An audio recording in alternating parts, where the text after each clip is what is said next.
Good afternoon. Ayan, good afternoon na po dito. Good evening na. Alas ano na. Yung oras na alas 7 na po ng gabi. Pero parang sa labas, bakit tabing yung ating camera? Ayan. Sa labas po ay maliwanag pa. Ayan. So, ang gagawin natin ngayon, tayo ay magpipintura.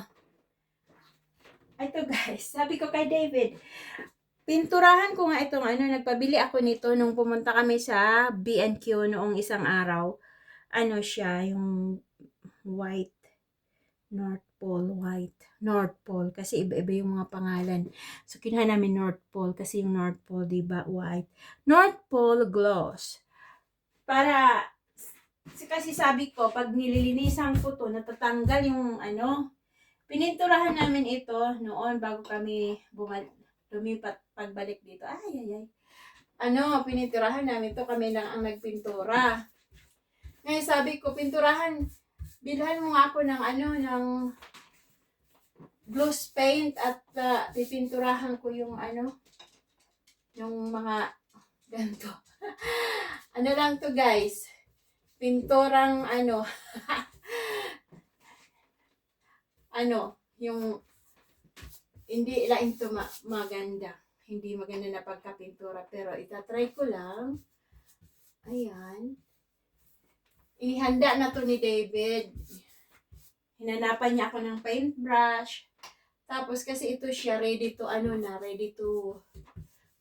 use. Hindi na ito kailangan ihalo pa. Hindi na siya kailangan. Hinalo-halo lang ganyan, pero wala nang ihalo. Ready to use na ito. At maganda siya kasi walang amoy. Yan. Kailangan natin ng patungan kasi tayo ay matangkad. Pailawin ko nga yung isang ilaw para maliwanag. May hugasan pa ako. Yung kinainan namin, binibigla-bigla ko kasi yung hugasan dahil maano sa tubig. Lalo na ang ginagamit kong pag mainit na tubig ang ginagamit ko. Maganda siya guys pag napinturahan na So, hindi ko na lang siya lilinisan. Pipinturahan ko na lang siya. Ayan na nga kasi sinasabi ko. Tumulo na siya sa akin. Pero nung nandoon po ako sa probinsya, ang liit naman ng paintbrush. Tumulo na. Nung nasa probinsya po ako ang nagpintura ng aming dingding sa loob at saka yung kisame doon sa bahay nila nanay. Sana hindi malagyan ng pintura yung aking damit. Doon sa bahay nila nanay at ni tatay sa probinsya. Kasi yung mga kapatid kong lalaki mga busy. Tapos, hindi na kami nagbayad na magpipintura, kaya ko naman. At saka wala naman po akong ginagawa doon nung nandun ako. Kasi gusto ko yung, may amoy pala. Walang amoy. Kasi yung bakasyon ko na yun talaga, gusto ko talaga yun, spend yung time kina nanay at tatay. Ayan. So, kaya kahit na hindi tayo master sa pagpintura. Ayan. So, ito yung ating. Kasi umulan. Sabi ko, umulan kanina. Tapos sabi ko maganda yan. Pagkatapos umulan, i-cultivate ko yung tataniman ko. Marami akong itatanim dyan. Inilabas ko na itatanim ko. Kaso, umulan talaga ng malakas. So, hindi na ako lumabas. Bukas na lang. Ang pasok ko bukas ay I think 3 to 8 na naman. So, pwede akong sa umaga pag hindi umulan. Napapansin nyo guys yung aking buhok. Ginupitan ko kasi to. Ayan. Sa kakapanood ko ng YouTube, nanood ako ng naglalagay ng bangs. Tapos sabi ko, try ko nga sa ano ko.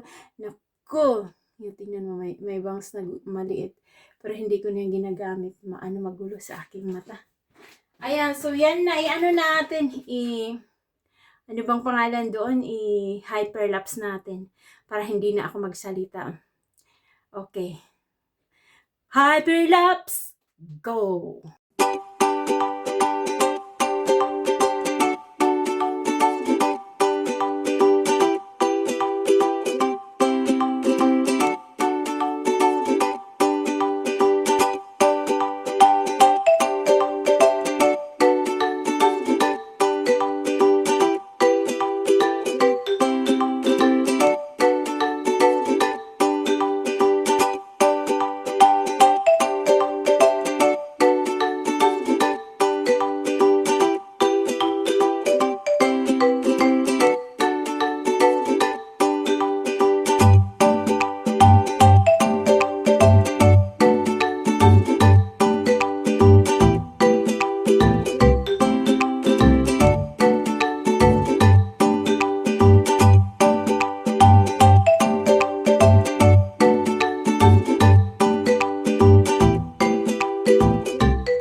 So yan guys, ito pa lang ang natatapos ko. Tapos kanina nasagi ko yung yung baso na maliit na basag. Ewan ko kung napansin nyo, basta nasagi ko yun. Nung nawala ako sa hyperlapse, nilinis ko yung sahig dahil nagkalat yung basag na baso. Pero ngayon, titigil ko muna to dahil boring naman, yun lang ang pinapanood nyo. Ipapakita ko na lang uli sa inyo mamaya kung saan ako hanggang natapos, kung matapos ko ba itong dito or just that one. Kasi marami to, pinagpapawisan na ako. O sige, bye for now. Hanggang mamaya. Okay, bye. Hello, Ali guys! Ayan, anong oras na? 10:00 na ng gabi. 10:00 na ng gabi pero medyo maliwanag pa sa labas. Makikita niyo yung langit. Ayan. Yung langit kahit na maulap. Pero siguro kung hindi maulap, mas maliwanag pa yan ngayon. So, dahil kanina, inano ko siya pinutol. Dahil nakaano siya, hangon nga. I-mute muna natin yan. Dahil kanina, naka-hyperlapse. So, yan na. Yan, tingnan nyo guys. O, diba, maano siya, makintab. Kasi nga, yan siya, yung, anong pangalan to? Yung paint gloss. O, diba, medyo okay na siya. Wala lang. Ako lang naman ang nagpintura. So, ayan. Ito yung natapos ko. Yung mga labas lang yan, yung loob hindi ko. Tas dito, pero yung diyan, kasi hindi yan siya pininturahan. Gusto kong pinturahan yan para maliwanag siya. Ayan. Yan siya, white. Tapos bibili na lang uli ako ng pag hindi si David bumili, ako na lang ang bibili. Kasi gusto ko maliwanag dito sa kusina. Yan. So, marami pa akong ipipintura. So, yan, napinturahan ko na. Pero, ayan, ulitan ko pa kasi hindi siya, kailangan pang i-double coating. Tapos, yan. Tapos, ito siya, hindi pa napipinturahan. O, diba, ayan, ang pagkakaiba. So, yan. Nasaan ba yung pataas pala? Yan. So, yan ay hindi pa napipinturahan. At yan ay napinturahan na. O diba? Malaki ang pagkakaiba. So yan, meron pang isa doon. Tapos pag yung kisame, gusto kong pinturahan yan. Pero lalagyan ko muna siya kasi yung kisame namin ang ayun ni David ayaw niyang ako na lang. So yan na. Thank you so much sa panonood sa aking pagpintura. Bye for now. I-end ko muna to, tas mamaya ko naman. I-hyperlapse natin. Dito na si David.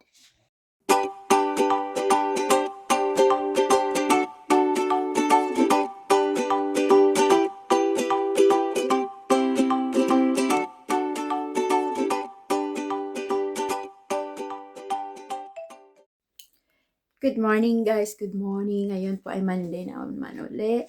So yan, ipapakita ko sa inyo yung ginawa ko kagabi. Alas 12 na ako natapos ng pagpipintura. Ayan. So yan. Hangan palakihin natin. So yan po. Ayan. Maano siya, makintab na. So kung titingnan natin ang pagkakaiba, hindi naman malaki ang pagkakaiba pero tingnan nyo, yan ang napinturahan. Tapos ito yung hindi. Ay, ito napinturahan siya pero yung ano lang.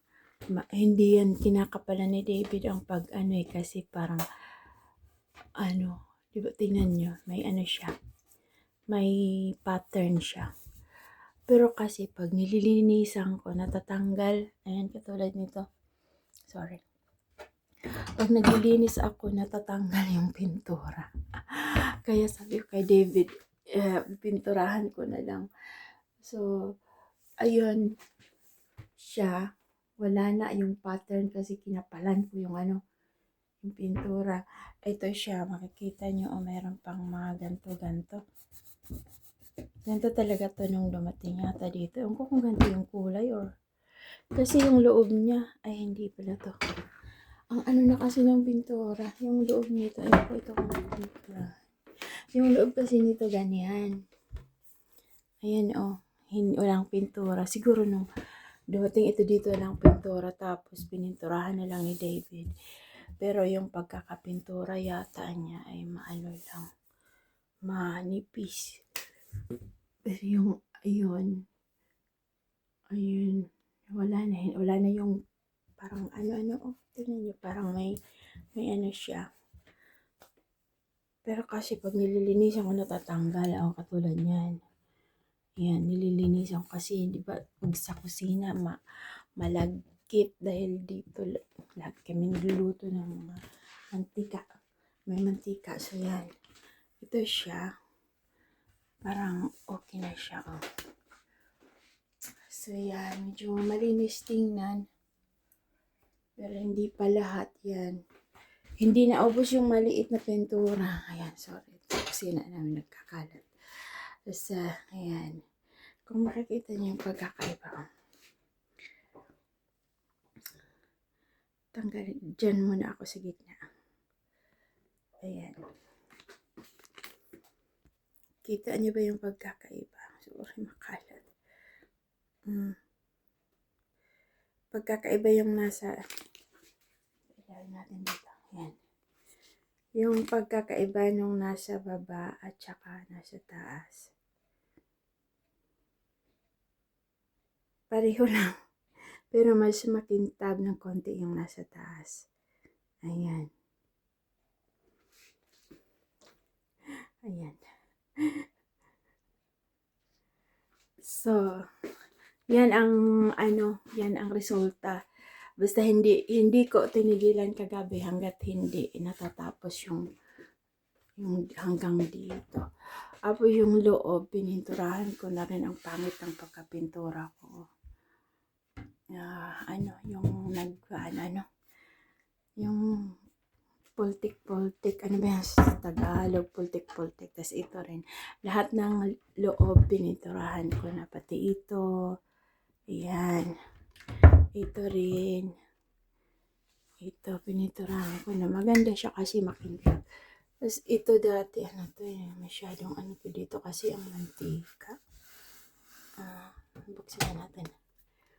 Ayan.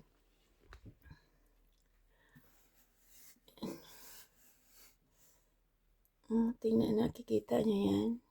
Hindi ko kasi nilinisan, inibabahan ko na lang ang pintura. Pero pagod na ako kagabi guys. Pagod na ako. Tiniis ko na lang. Tapos ito siya, dati malagkit. Tapos pininturahan ko, natuyo na yung pintura. Tapos ito rin, pininturahan ko rin yung dito. Kasi itong kusina na to, lang to DIY ni David. Nandito na to nung dumating ako. To? Sabi niya siya lang ang gumawa nito. Alam niyo ba yung o-order ka ng kitchen, tapos lahat na nandyan, at saka siya na lang ang ano. Ewan ko kung may katulong siya lang talaga. Kasi nandito na to nung dumating ako. So, yan na po ang ating, update sa ating pagpintura. Next na yung baba. Pipinturahan ko yan. Andito pala yung may natira yung